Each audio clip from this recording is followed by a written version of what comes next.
Will அப்பகுதி மல்லர்களுக்கு கொடுக்கப்படும் முதன்மையும் முக்கியத்துவமும் அனுப்பானடி பூர்வகுடி குடும்பனார்களுக்கும் பாண்டிய அரச மரபினரான சிவனுக்கும் பார்வதிக்கும் உள்ள தொடர்பை நமக்கு உணர்த்துகின்றன. மதுரை மாநகரின் பூர்வீக பகுதிகளில் ஒன்று அனுப்பானடி.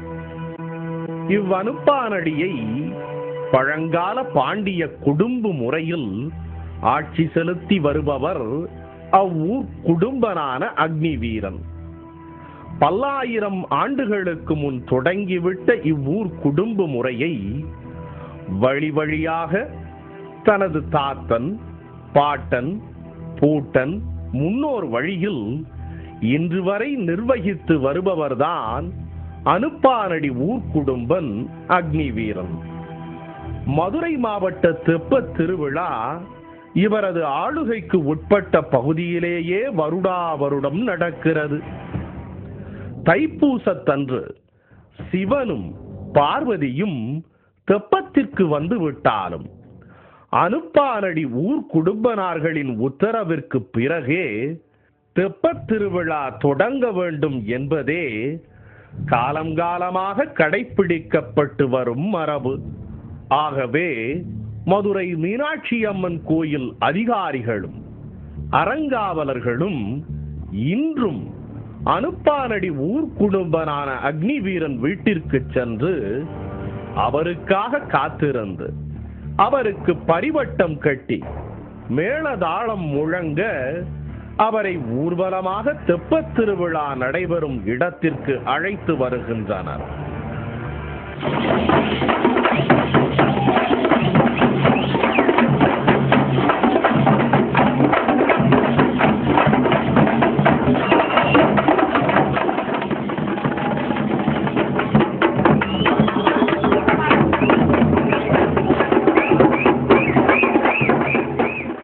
அனுப்பானடி மல்லர்கள் படைசூழ ஊர்வலம் வரும் அக்னிவீரனை காண லட்சக்கணக்கில் கூடியிருக்கும் மக்கள் அவரை வணங்கி வரவேற்க அக்னிவீரன் தெப்பத்திற்குள் சென்று தனது முன்னோரான சிவனையும் பார்வதியையும் வணங்கி தெப்பத் திருவிழாவை தொடங்கி வைக்கிறார்.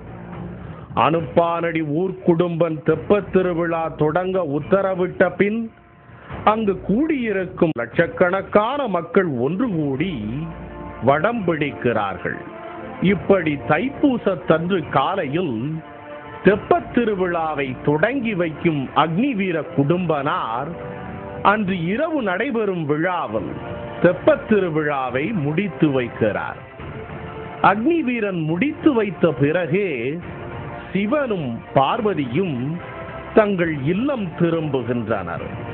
இந்நிகழ்வு நமக்கு உணர்த்தும் வரலாற்று செய்தி யாதெனில், பாண்டிய நாட்டில் ஊர்க்குடும்பு நடத்திய குடும்பர்களின் கட்டளைக்கு உட்பட்டே பழங்கால ஆட்சி முறையும் நிர்வாக முறையும் இருந்தன என்பதையும் பாண்டிய அரசியான மீனாட்சிக்கும் இவர்களுக்கும் இருந்த நெருக்கமான தொடர்பையும் நமக்கு உணர்த்துகின்றன.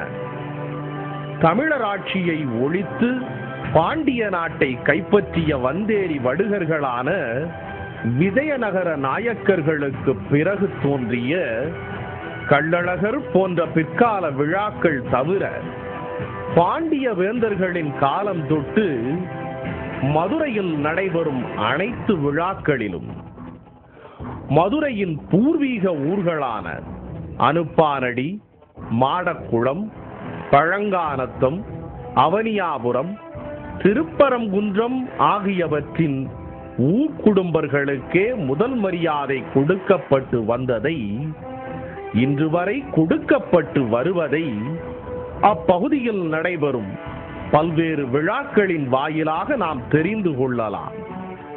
இவ்விழாக்கள் அனைத்துமே மதுரை குடும்பர்களின் தொன்மையையும் அவர்களின் வரலாற்றையும் நமக்கு உணர்த்துவதாய் உள்ளன.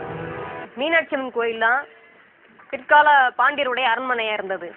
அந்த கோயிலை சுற்றி பார்த்தீங்கன்னா 4 புறமும் மல்லர்கள் தான் குடியிருந்திருக்காங்க. குறிப்பாக பழங்கானத்து குடும்பத்தினர் தான் இருந்திருக்காங்க. ஏன்னா அவங்கலாம் அந்த சங்ககால பாண்டி நெடுஞ்செழியன் வரைக்கும் பிற்கால சுந்தரபாண்டியர் வரைக்கும் படைமறவரா இருந்திருக்காங்க. அப்ப அவங்க குடியிருந்த பகுதிக்கு வந்து மல்லத்தெருன்னு பேரு. அது இன்னைக்கு வந்து பள்ளத்தெரு பள்ளத்து தெருன்னு சொல்லி மருவி வந்துருச்சு. மல்லர் என்ற சொல் பல்லர் என்று மருவியது போல் அந்த மல்லத்தெருவும் பள்ளத்தெருன்னு மருவிருச்சு. இது காலப்போக்கில் அந்நியருடைய வருகையினால் ஏற்பட்ட ஒரு மாற்றம். இந்த மல்லர்கள் புறமுதுகிட்டு ஓடி பழங்கால ஆனந்தம் என்ற ஊரை உருவாக்குறப்ப நாயக்கர்கள் வந்து நீங்க எங்கிட்ட தோத்துட்டீங்க, இனிமேல் வந்து பழங்கால ஆனந்தம் கிடையாது, அது பழங்கால நத்தம் தான், நீ எனக்கு அடிமைதான் என்ற ஒரு இதை வந்து அவங்க திணிச்சு வலியுறுத்தி வச்சுட்டாங்க. அதனால இன்ன வரைக்குமே பழங்கால நத்தம் என்றுதான் வழங்கப்பட்டு வருகிறது. இக்குடும்பர்களின் பெருந்தலைவனே முதுகுடுமி என பட்டம் பெற்று மதுரையை ஆண்டு வந்த பாண்டிய பேரரசர்கள் என்று கல்வெட்டு இலக்கியங்கள் சொல்வதற்கு இவ்விழாக்களே தக்க சான்றாக உள்ளன.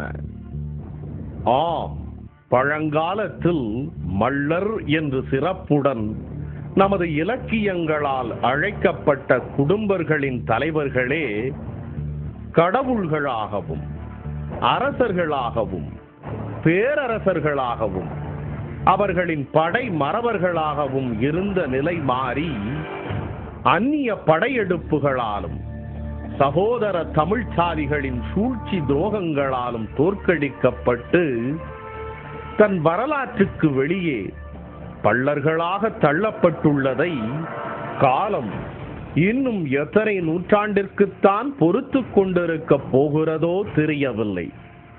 வந்தேரி வடுகர்களால் எங்கள் உயிருக்கு நிகராக நேசித்த எம் நிலங்களை இழந்தோம்.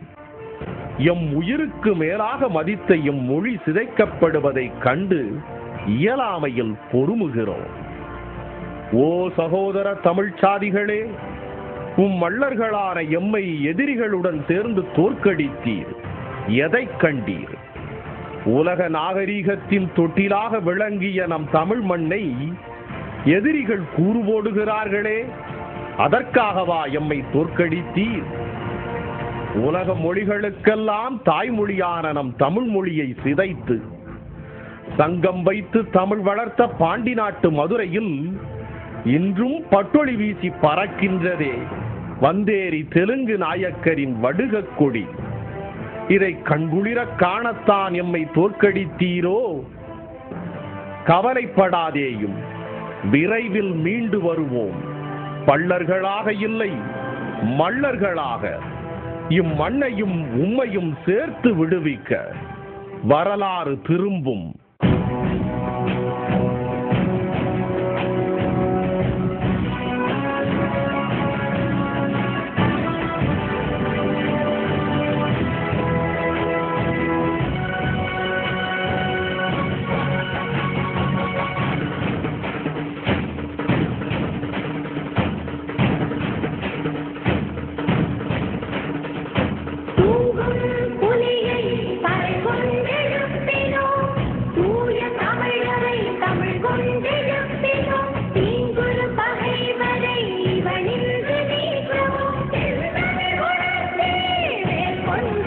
Bravo!